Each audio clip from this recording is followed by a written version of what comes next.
किसी ने सच ही कहा है, इंसान अपने जन्म से नहीं अपने कर्म से महान बनता है।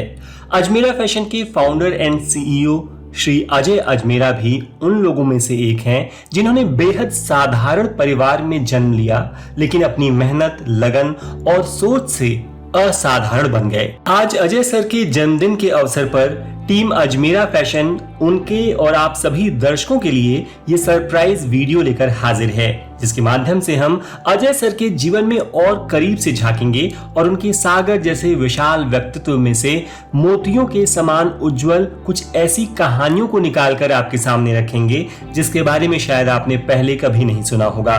कृपया इस वीडियो को अंत तक जरूर देखें, यहाँ से आप बहुत कुछ सीखने वाले हैं। 9 जुलाई 1973 को राजस्थान के एक छोटे से शहर सीकर में अजय अजमेरा का जन्म हुआ। पिताजी किसान थे और साथ ही जूट से बनी बोरियों का एक छोटा सा बिजनेस भी करते थे। 7 भाई बहनों में सबसे छोटे अजय को सब अज्जू अज्जू कहकर बुलाते थे।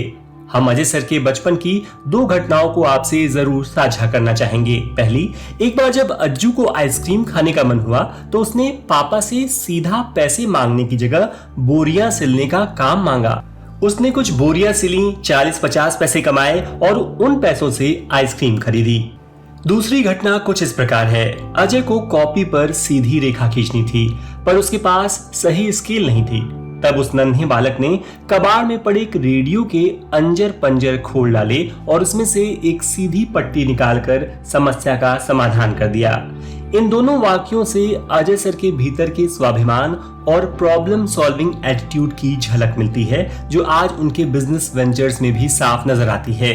अजय सर के पिताजी बताते हैं कि अजय शार्प माइंडेड तो था, पर पढ़ाई में उसका मन नहीं लगता था, जिसके कारण उसे काफी डांट भी पड़ती थी। खैर, अजय सर ने 11वीं के बाद पढ़ाई नहीं की और आज खुद को 12th फेल कहने में नहीं झिझकते। 1992 में अजय सर कमाने धमाने के वास्ते सीकर से सूरत आ गए। शुरू से फिल्मों के शौकीन रहे अजय ने मौका मिलते ही बॉम्बे का रुख किया और हीरो बनने की चाह में सपनों की नगरी पहुंच गए। पर नियति को तो उन्हें बॉलीवुड का हीरो नहीं बल्कि टेक्सटाइल का किंग बनाना था। बॉम्बे की मारामारी देखकर अजय उल्टे पांव सूरत आ गया।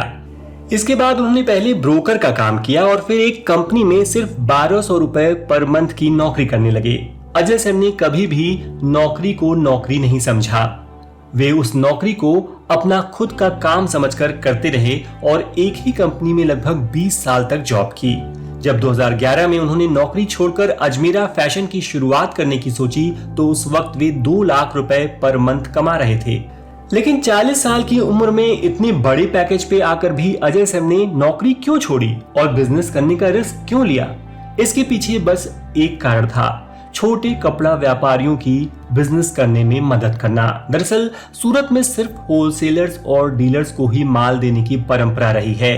सर के सामने कई छोटे व्यापारियों और महिलाओं को कम माल देने से साफ मना कर लौटा दिया जाता था। ये बात अजय सर को सालों से कचोट रही थी। आखिरकार उन्होंने एक दिन निर्णय ले ही लिया कि वे खुद की मैन्युफैक्चरिंग कंपनी शुरू करेंगे और छोटे कपड़ा व्यापारियों को सिर्फ माल ही नहीं देंगे बल्कि उसी रेट में देंगे जिस रेट पर बड़े से बड़ा होलसेलर या डीलर उनसे माल ले जाता है।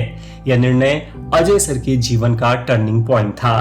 अजमेरा फैशन हो या अजमेरा ट्रेंड्स फ्रेंचाइजी, दोनों के माध्यम से सर बेसिकली यही कर रहे हैं और इसी कारण आज एक तरफ जहां लाखों कपड़ा व्यापारी अजमेरा फैशन से जुड़े हुए हैं तो वहीं दूसरी तरफ अजमेरा ट्रेंड्स आज भारत की सबसे तेजी से ग्रो हो रही महिलाओं और बच्चों के कपड़ों की फ्रेंचाइजी बन चुकी है। अजमेरा फैशन शुरू करने के 2 साल बाद ही कंपनी पर वित्तीय संकट आ गया। पार्टनर्स सर को छोड़कर चले गए। एक तरफ गोदाम में पड़े पड़े माल खराब हो रहा था तो दूसरी तरफ लेनदारों की लाइन लगी थी। ऐसे मुश्किल समय सर चाहते तो सब कुछ छोड़कर वापस नौकरी पर चले जाते, पर उन्होंने हार नहीं मानी।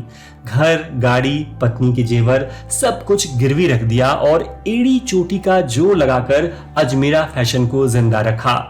इसी तरह जब सर ने अजमेरा ट्रेंड शुरू करने की ठानी तो कई लोगों ने उन्हें फौरन फ्रेंचाइजी देना शुरू करने की सलाह दी, पर सर का सोचना था कि भले वे कपड़ों के बिजनेस में पारंगत हैं, पर मूलतः वे एक मैन्युफैक्चरर हैं और जब तक वे रिटेल का अनुभव खुद नहीं ले लेते वे फ्रेंचाइजी लॉन्च नहीं करेंगे। इसके बाद उन्होंने पहले करोड़ों रुपए इन्वेस्ट कर लखनऊ में एक 4 मंजिला रिटेल क्लोथिंग स्टोर खोलकर पूरा अनुभव लिया और उसके बाद ही अपनी फ्रेंचाइजी मॉडल्स को लॉन्च किया। कई लोगों ने तब इसे बेवकूफी वाला डिसीजन बताया था, पर आज जब वे अजमेरा ट्रेंड्स की कामयाबी देखते हैं तो उन्हें भी उस डिसीजन की अहमियत का पता चलता होगा। और अगर हाल ही की बात करें तो अजय सर ने व्यापारियों की सुविधा के लिए रघुकुल टेक्सटाइल मार्केट छोड़कर रेलवे स्टेशन के निकट हमारे करंट एड्रेस सुराना 101 आने का फैसला लिया। घर से लेकर कारोबार तक किसी ने भी इस निर्णय का समर्थन नहीं किया। आखिर सालों से जमी जमाई जगह छोड़कर कोई कैसे जा सकता था? किसी को इसमें कोई लॉजिक नजर नहीं आ रहा था, लेकिन अजय सर अपने फैसले पर डटे रहे। जबकि शिफ्टिंग से ठीक पहले उनके बड़े भाई की मृत्यु भी हो गई और नई लोकेशन के उद्घाटन वाले दिन ही उनके दिल में असहनीय पीड़ा हुई। हार्ट सर्जरी तक करनी पड़ी, उन्हें 1.5 महीने तक हॉस्पिटलाइज होना पड़ा। फिर भी वे शिफ्टिंग जारी रखने के अपने निर्णय पर कायम रहे और जिन व्यापारी भाइयों बहनों के लिए उन्होंने नौकरी छोड़ने का अपना निर्णय नहीं बदला था, उन्हीं की सुविधा को तरजीह देते हुए इस बार भी अपना फैसला नहीं बदला। आज जब सब कुछ सामान्य हो चुका है तो हर कोई उस फैसले को सही ठहराता है, लेकिन पिक्चर बनने से पहले ही दृश्य को देख लेना शायद ही अजय सर जैसे विजनरी की ही बस की बात है। आज अजय सर के जन्मदिन पर टीम अजमेरा फैशन उन्हें दिल से जन्मदिन की शुभकामनाएं देती है। वे जैसे हैं वैसा होने के लिए उन्हें हृदय से धन्यवाद देती है और ईश्वर से उनके स्वस्थ, समृद्ध और सफलताओं से भरे जीवन की कामना करती है। टीम अजमेरा फैशन की ओर से अजय सर को जन्मदिन की बहुत बहुत शुभकामनाएं। Happy birthday sir.